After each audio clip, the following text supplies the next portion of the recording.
چند سال پہلے میں نے فیس بک پر ایک تصویر دیکھی۔ شہباز شریف کا اکاؤنٹ تھا۔ ایک بےحد پرکشش تصویر لگی ہوئی تھی۔ کسی علاقے کا گرلز گورنمنٹ اسکول تھا۔ شہباز شریف کھڑے کچھ لکھ رہے تھے، غالباً کسی کو آٹوگراف دے رہے تھے۔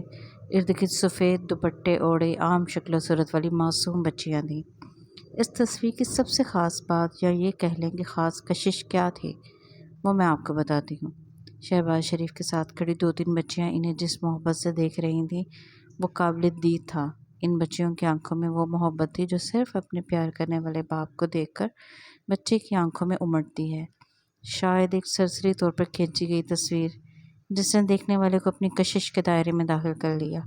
میں نے شہباز شریف کے فلاحی منصوبوں کو دیکھنا شروع کر دیا۔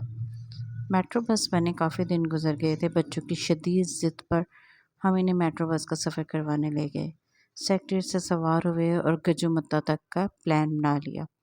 آپ یقین جانیں کہ اسٹیشنز اور بسوں کو دیکھ کر ہم بار بار اپنے لاہوری ہونے پر فخر کر رہے تھے۔ ہر چیز انتہائی صاف اور خوبصورت۔ لمبا سفر، خواتین موجود ہوں تو خاموشی وہاں سے غائب ہو جاتی ہے۔ 10-15 منٹ بعد سب کو پتہ چل گیا کہ ہم صرف سیر کرنے آئے ہیں۔ پہلے تو مجھ سے حیران ہو کر پوچھا گیا کہ اب آئی ہیں؟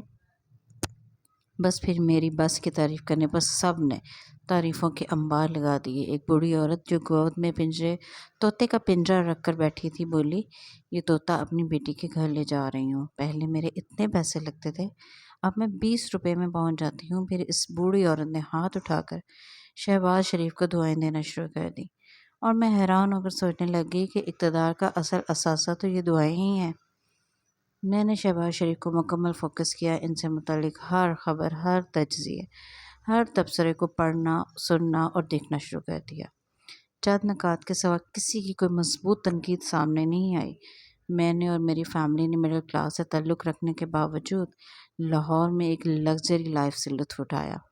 موسم بدلنے پر ڈینگی سپرے، ہسپتالوں میں مفت ادویات، گھر بیٹھے کچرے کے شاپرز کی سہولت، سڑکوں کی روزانہ دھلائی، پنجاب فوڈ اتھارٹی کے چھاپے، پانی کے filter plant, free laptop اور سولر پینلز، بجلی گیس کی سہولت، safe city project, Punjab forensic lab, Danish school, سستا آٹا، سستی اشیاء خوردونوش، سستا چکن، آئل، چینی۔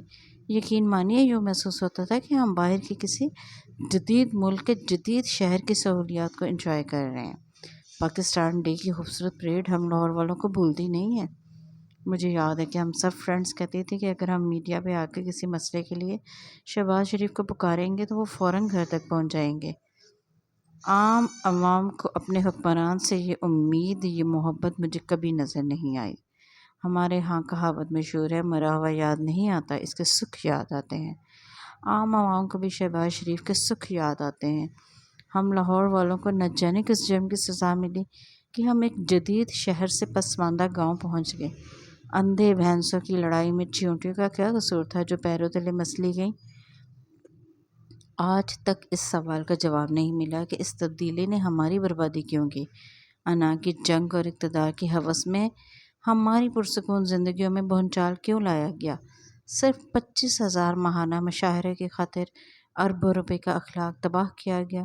چند ہزار لوگوں نے عام عوام کی زندگیوں کو ہلا کر رکھ دیا۔ سب سے زیادہ تکلیف تو عوام نے برداشت کی۔ کسی کو کیا فرق پڑا؟ ہم عوام کا معیار زندگی گر گیا، اشرافیہ تو پرسکون ہے۔ لیکن میں اتنا ضرور جانتی ہوں کہ روز محشر شہباز شریف اپنی انہی نیکیوں کی وجہ سے اللہ سبحانہ تعالیٰ کے آگے سرخرو ہوں گے۔